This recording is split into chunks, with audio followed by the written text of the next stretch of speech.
ఈ పథకాన్ని ఆరంభింపజేసింది వైఎస్ రాజశేఖర రెడ్డి గారు. ఆనాడు కేసీఆర్ గారు ఏదైతుందో పథకం ఎవరు ఆరంభింపచేసినా ఇది నిరుపేద వర్గాలకు ఏదైతుందో తోడ్పడేటువంటి ఒక కార్యక్రమం కాబట్టి దీన్ని మేము పూర్తి స్థాయిలో మెరుగైన రీతిలో అమలు చేస్తామని చెప్పని ఆనాడు శాసనసభ వేదికగా కేసీఆర్ గారు ప్రకటించి వీళ్ళు ఫీజు రీయింబర్స్మెంట్ పథకాన్ని ఏదైతుందో పటిష్టంగా అమలు చేయడం జరిగిందని చెప్పంటున్నాను. వీళ్ళు రేవంత్ రెడ్డి గారు ఎందుకని నీకు నిరుపేద వర్గాల కక్ష అని చెప్పంటున్నాను. రేవంత్ రెడ్డి గారికి ఎందుకు ఈ నిరుపేద వర్గాల మీద కక్ష అని చెప్పంటున్నాను.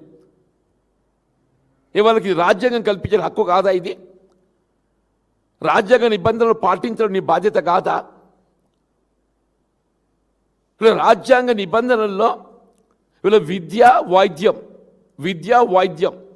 ఈ రెండు కూడా ఏదైతున్నదో ప్రాథమిక హక్కులుగా చేర్చారు. విద్యా వైద్యం ఈ రెండు కూడా రాజ్యాంగంలో ప్రాథమిక హక్కులుగా పొందుపరిచారు.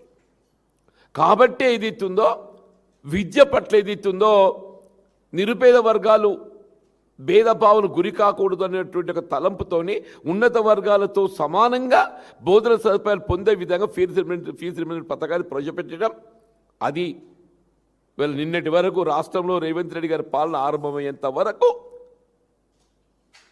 ఇవాళ పూర్తి స్థాయిలో ఏదైతుందో అది అమలుకు నోచుకున్నదని చెప్పండి.